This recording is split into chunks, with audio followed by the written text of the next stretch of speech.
Basically, these are illegal presence in the area.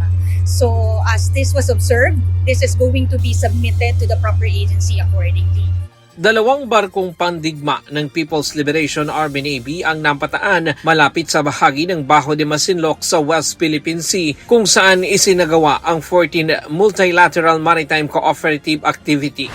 Ayon kay Captain John Percy Alcos, Commanding Officer ng BRP Diego Silang, una nilang namonitor ang mga ito gamit ang kanilang sensor kahit nasa labas pa ng visual range. Earlier, we were able to monitor the interlopers even beyond visual range. And that is very important for a modern Navy to do.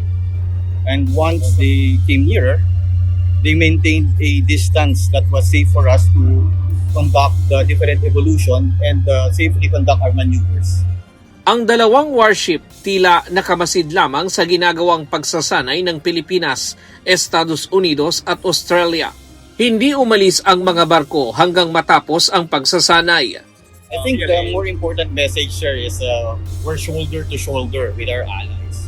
And we will do everything to ensure that we enhance our capabilities within our maritime rights and jurisdiction. That is what is important.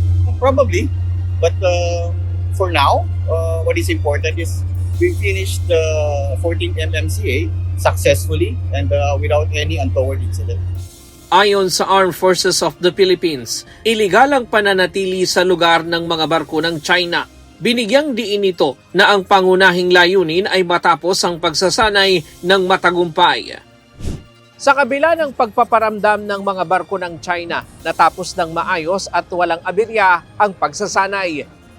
Sa unang pagkakataon mula ng makomisyon noong Disyembre, sumabak ang pinakabagong barko ng Philippine Navy sa nasabing pagsasanay ang BRP Diego Silang. Bukod dito, gumamit din ang Pilipinas ng AW-109 helicopter, FA-50 at A-29 Super Tucano aircraft, C-208V at so-called search and rescue helicopter. Lumahok din ang BRP Teresa Magbanwa ng Philippine Coast Guard. Sa panig ng Australia, idineploy ang HMAS Toowoomba na may dalang MH-60R helicopter at P-8A Poseidon aircraft. Ang Estados Unidos naman ay nagpadala ng USS Dewey at isa ring P-8A Poseidon. Kabilang sa mga isinagawang aktibidad ang communication exercise, maritime domain awareness, division tactics, auto exercise at replenishment at sea. Ang pinaka-importanting takeaway ko dito is in terms of division tactics, specifically maneuvers. Hindi tayo nahuli. Actually, we were abreast sa ating mga partners at kung hindi man tayo nahuhuli, kasabay na natin siya. Which can be attributed to modernization efforts of the Armed Forces of the Philippines.